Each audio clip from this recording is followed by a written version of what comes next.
back, and it's September 2020.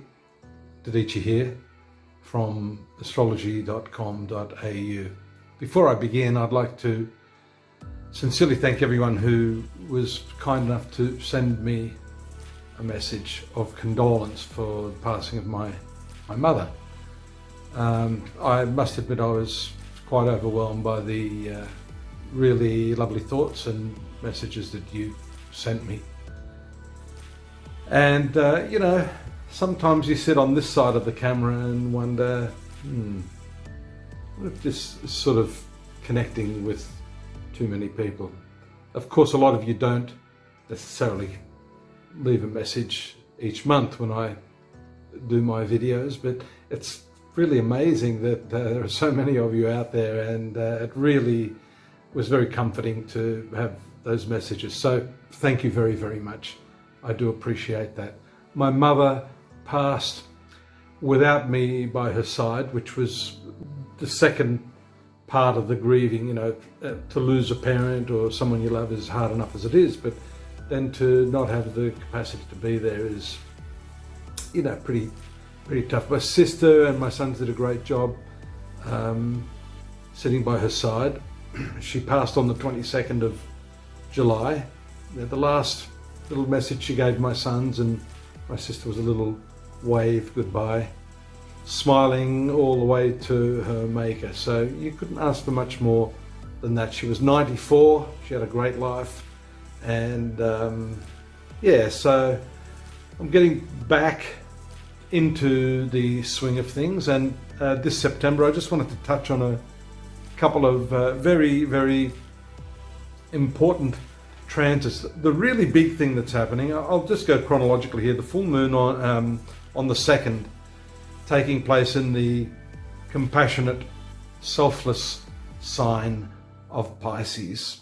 So yeah, that full moon really, just as a general view of what's happening, is asking us to, you know, just be sensitive and open up our hearts and just be a little bit more conscious and non-resistant and mindful of the suffering of other people. It's very easy to get caught up in, you know, where we're at. So that full moon in Pisces on the 2nd will bring our attention to that part of the life force, I guess, for want of a better word. So that's the first thing.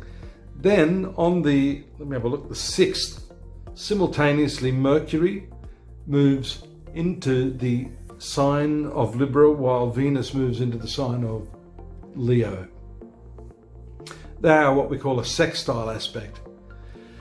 Libra, as you know, is the air sign and Leo is the fire sign. So here we have two planets. The air and the fire signs work very, very nicely together. I'll get to that as we start the month-by-month forecasts for each of you. But generally speaking, this is a very cultured, friendly, sociable aspect. Good for communication, good for art, good for creativity. Venus in Leo is very showy in a way. It's an opportunity for us to dramatically express our cultural and artistic selves during this period. But the big highlight this month is the all-important 9/11. Retrograde movement of Mars, flavor of past karma. It's got to do with our actions. Mars is the action planet. So, you know, especially for those signs like Aries and Scorpio, this is ruling you. For the signs like Taurus and also for Libra, Mars is the opposite sign, which relates to relationships. Mars is going to have a very, very strong impact on you this month. It has to do with the review of your actions, because Mars is such an action-orientated planet. Generally, for those first two signs I mentioned, for Aries and for Scorpio, it is actually quite an empowering movement of energy. The retrogression empowers the planet Mars. So for your signs, this is going to be a very, very uplifting period is going to generate a lot of power for you. So it depends on how you're going to use that power as to the benefits that you're going to have from it. In any case, it's how you use that energy for good or for bad that is going to determine its usefulness. The other signs, just take a look at your monthly forecast, which I'm going to do after this brief introduction, to see precisely which area of life. The writers are of the opinion that, earlier writers, that the retrograde Mars can bring out some of it because it empowers it, for good or for bad. Its inherent traits will come out. So that is slightly, if not considerably aggressive tension, and the north and the south nodes have to do with the cultural awareness, the general culture and populace as a whole, along with the moon. And we're going to talk about that new moon that's coming. It's not an eclipse, but it does show us the nature of this retrograde Mars, its impact on the populace. So it's nice that the month begins with that compassionate, non-resistant Pisces. Hopefully, fingers crossed, we're not going to see too much strife with this aggressive aspect and its cultural implications. But you can do your bit through that compassion, decompression, impulse, slam people to bang their head, argue, make your point, pull back. We don't need any more opinions. Actions speak louder than words, I say. So do something about it. Not everyone is driven by that particular patterning in their genetics, in their horoscope, to be the actors. Some will be less vocal, some will be vocal, some will be actors, some will be reactors. Your predominant nature is, that's going to drive you to do or to not do. And for the rest of us, we should be compassionate and just allow people to function in the way that works best for them, as long as they're not harming anyone. Tolerance, I guess that would be the catchphrase, key for this month, tolerance. We then have on the 17th, the new moon, and that's what I've been leading up to here. That new moon is in favourable aspect to those three retrograde planets that we've been harping on quite a while in the sign of Capricorn: Jupiter, Saturn, Pluto. And this trine aspect is a softening aspect, especially in if we're looking at the natural zodiac, which is what we're doing here. We're looking at the moon being the ruler of one's inner happiness, our sense of peace and joy. It is the fourth house is not often regarded as the moral component of the horoscope. So that morality, that ethical sense, and because I'm talking about this generally, not just for a specific sign, it's for all of us. We're all in this together.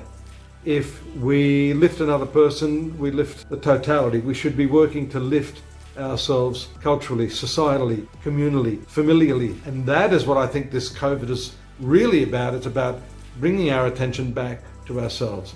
What is your immediate sphere of influence is the question. Work on that, help that, heal that. Less of this, more of this. New moon shows a clean slate, start afresh. And because it's in the sign of Virgo, the new moon, the full moon, new moon that we saw, Pisces, Virgo, is this axis. These two signs are opposite each other. The selflessness of the sign of Pisces is also mirrored to some extent in the service-orientated Virgo expression of this new moon. So it is the turning over a new leaf, the new resolution that comes from that ethical base of care, service, serving your fellow man in the way you do your work, in the way you produce something. Yeah, perfection. You know, we hear about Virgo being the sign of perfection. Well, here is the opportunity when the new moon takes place in that sign of Virgo, to do your work to the best of your ability, to find the core competency that you possess, and to really go the extra mile to perfect the work that you do. That offering is service, and to offer your fellow man, everyone around you, the best that you can offer, so that you leave the world a better place than what you found it. So this is the key message of the new moon in the service perfection sign of Virgo. We could easily tip to the other lower aspect of Virgo, which is critique, the critical component, that really hard-nosed. It's where we're aiming for perfection, but we're looking at the lack of perfection in the people that we're dealing with, the people we work with. So this is about turning that torchlight of awareness back on yourself, making sure that your service, your offering, your capacity to help others is based in that desire to perfect yourself, to eliminate those things in your own nature that are holding you back. And so that's an important new moon for all of us this month, and it's trine aspect to those 3 retrograde planets, reiterating those parts of our own nature, especially with Jupiter debilitated in the sign of Capricorn. The fact that we haven't been able to progress, everything seems as if it's on hold, still does not preclude you from offering yourself in that spirit of service. You can serve from wherever you are. You don't need to leave the couch in which you're sitting. Think of how you can improve the circumstance, not drag it down. Turn that torchlight, as I said, of critique, of criticism, of having an eye for detail in the outer world to an eye for detail in yourself.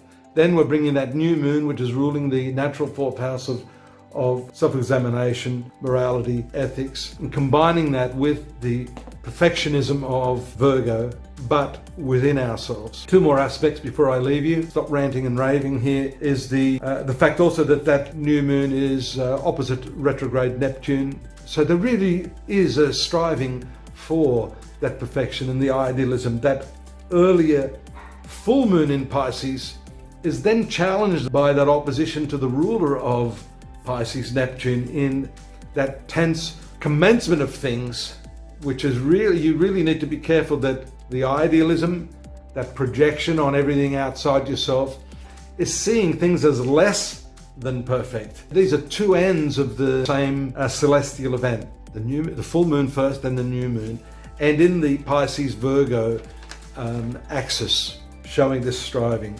Mercury also on the 24th goes into the opposition of Neptune. So that's followed up a few days later, a week later, but you'll feel that working here in the brain. And again, muddled thinking without adequate recourse to the facts.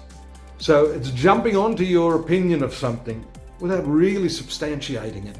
That's dangerous. That's where we get all this fake news, all that sort of stuff. So again, coming back to what you can control this month in your life, generally, it's bringing that back to yourself. How can you improve things from within the circle of influence that you exist in? That's the question. The Mercury opposition to Neptune. And finally, Mercury transiting into the sign of Scorpio on the 27th, towards the end of the month. 8th sign of the Zodiac. So the theme again is coming through as an important intellectual rummaging, researching, searching into the deeper psychological aspects of our nature, rather than floating on the surface of things, looking deeper, not just being happy with the little meme that someone sent you without, sort of going, well, hang on, is this true? Is it a joke?